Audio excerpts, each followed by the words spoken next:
এর পক্ষে আছি, তবে এই যে এসআইআরটা হচ্ছে আমি এর পক্ষে না।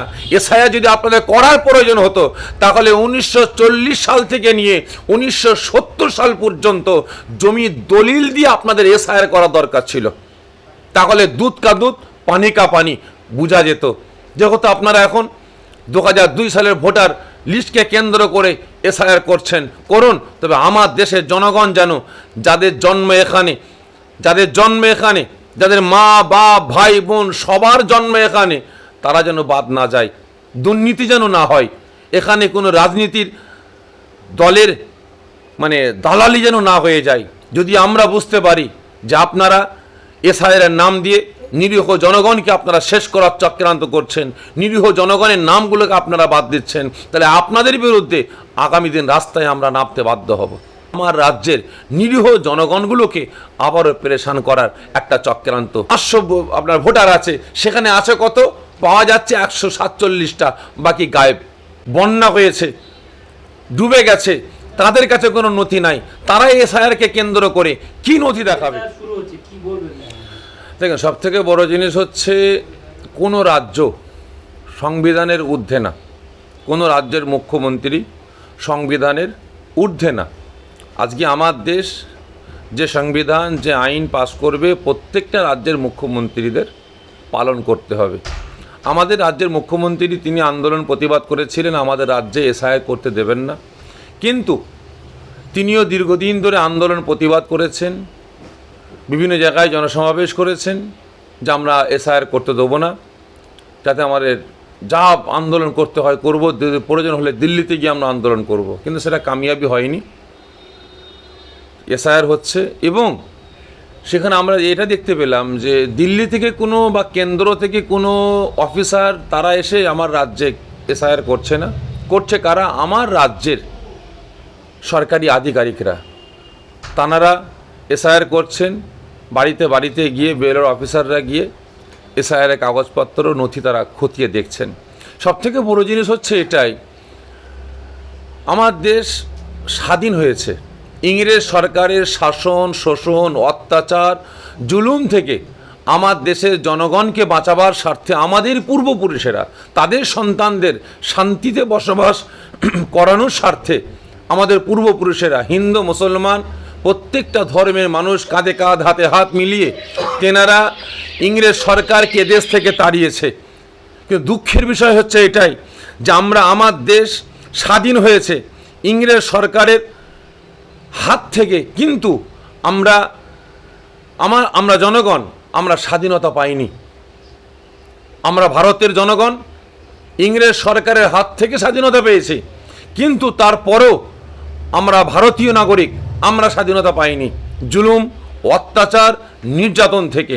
কারণ বিগত দিন আমরা দেখে আসছি একের পর এক যে মাসনাদে বসছে, যে দিল্লিতে বসছে, যে গদিতে বসছে, যে রাজ্যের মুখ্যমন্ত্রী হচ্ছে, তিনারা একের পর এক জনগণের উপরে এমন ফতোয়া জারি করছে, জনগণগুলোকে পেরেশান করে মারছে। যেমন বিগত দিন আমরা দেখেছি আমাদের দেশের প্রধানমন্ত্রী তিনি ঘোষণা করলেন কি হঠাৎ করে রাত 8টা-9টার সময় যে নোটবন্দি হবে। কেন? কালো টাকা বন্ধ করতে হবে, কালো টাকা বিদেশ থেকে ফিরিয়ে নিয়ে আসতে হবে, কালো টাকা যাতে আমার দেশ থেকে বাইরে না পালায়, যার কারণে তিনি নোটবন্দি করলেন। কিন্তু নোটবন্দি করার পরে তিনি কোনো কামিয়াবি পেলেন না, কিন্তু আমার দেশের জনগণ একের পর এক তারা পেরেশানির মধ্যে পড়ে গেলেন। তারা অনেক অসহায় গরিব শ্রেণীর মানুষ, তারা দিন আনা দিন খাওয়া, তাদের ব্যাংকে অ্যাকাউন্ট নাই, ব্যাংকে বই নাই, তারা টাকাটা ভাঙাতে পারেননি। আবার তাদেরকে নতুন করে অ্যাকাউন্ট তৈরি করে আবার সেই টাকাগুলো লাইনের পর লাইন, ঘন্টার পর ঘন্টা কাতারে দাঁড়িয়ে দাঁড়িয়ে, লাইনে দাঁড়িয়ে দাঁড়িয়ে সেই নোটগুলোকে আবার নতুন নোটে রূপান্তরিত করতে হয়েছে। শুধু তাই নয়, তারপরে কি করলো আমার দেশের সরকার? জিএসটি করলো। এই জিএসটি করার নাম করে আজকে ছোট ছোট ক্ষুদ্র ব্যবসায়ীগুলোকে আজকে ধ্বংস করে ফেলেছে, ধূলিসাৎ করে ফেলেছে। তাতেও হয়নি, এখন আবার নতুন করে শুরু করেছে এসআইআর। আজকে এই এসআইআরের মাধ্যম দিয়ে আমি মনে করি আমার দেশের প্রকৃত জনগণকে বাছাই করা হবে।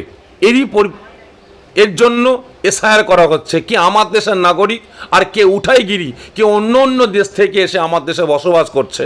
তবে আমি মনে করি যারা আমার দেশের বিভিন্ন দেশ থেকে যারা এসেছে, যাদের হাতে বান্ডিল আছে, যাদের হাতে টাকা আছে, যাদের হাতে অর্থ আছে, যারা আমার দেশের বড় বড় তাবৎ নেতাকে চড়িয়ে বেড়ায়, তাদের কোনো অসুবিধা হবে না। হবে কারা?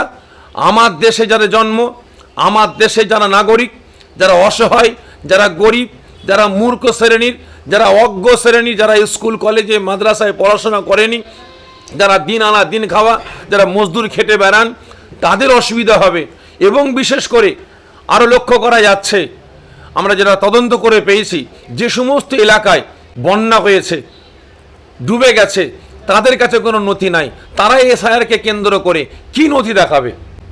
আজকে আমরা দেখতে পাচ্ছি তো, গত মঙ্গলবার থেকে এসআইআর শুরু হয়েছে। আমার রাজ্যের বিভিন্ন জেলায় দেখতে পাচ্ছে, গ্রামকে গ্রাম, বুথকে বুথ, টোটালি যেখানে 500 আপনার ভোটার আছে, সেখানে আছে কত? পাওয়া যাচ্ছে 147টা, বাকি গায়েব। কোনো বুথেই নাম নাই, 2002 লিস্টে কারোর নাম নাই। এরকম অহরহ ঘটছে। তাহলে ফাঁসবে কারা? আমার দেশের জনগণ। আমি মনে করি এই এসআইআরকে কেন্দ্র করে আমার দেশের, আমার রাজ্যের নিরীহ জনগণগুলোকে আবারও পেরেশান করার একটা চক্রান্ত। কিন্তু আজকে আপনারা লক্ষ্য করুন যে আমার দেশের জনগণ খেতে পাচ্ছে না, চাকরি পাচ্ছে না। আজকে আমার দেশে, আমার রাজ্যে বড় বড় শিক্ষা প্রতিষ্ঠানগুলো বন্ধ হয়ে পড়ে আছে, যেখানে শিক্ষক নিয়োগ নাই, যেখানে বড় বড় কলকারখানাগুলো বন্ধ হয়ে পড়ে আছে, সেখানে কোনো কর্মী নাই, সেখানে কর্মী নিয়োগ করা হচ্ছে না। আজকে আমার দেশের সরকারের এই সমস্ত নিয়ে মাথা ব্যথা নাই। তিনি এসআইআরকে না কেন্দ্র করে আজকে জনগণকে পরেশান করতে আরম্ভ করে দিয়েছে। তবে আমি আপনাদের মাধ্যম দিয়ে আমি আমার রাজ্য সরকার সহ, কেন্দ্র সরকার সহ, স্বরাষ্ট্র দপ্তর সহ আমি আমার দেশের ইলেকশন কমিশনের কাছে আমি অনুরোধ করব, আপনারা সঠিকভাবে এসআইআর করুন। আমিও এসআইআরের পক্ষে আছি। তবে এই যে এসআইআরটা হচ্ছে, আমি এর পক্ষে না। এসআইআর যদি আপনাদের করার প্রয়োজন হতো, তাহলে 1940 সাল থেকে নিয়ে 1970 সাল পর্যন্ত জমির দলিল দিয়ে আপনাদের এসআইআর করা দরকার ছিল। তাহলে দুধ কা দুধ, পানি কা পানি বোঝা যেত। যেহেতু আপনারা এখন 2002 সালের ভোটার লিস্টকে কেন্দ্র করে এসআইআর করুন। তবে আমার দেশের জনগণ যেন, যাদের জন্ম এখানে, যাদের মা বাপ ভাই বোন সবার জন্ম এখানে, তারা যেন বাদ না যায়, দুর্নীতি যেন না হয়, এখানে কোনো রাজনীতির দলের দালালি যেন না হয়ে যায়।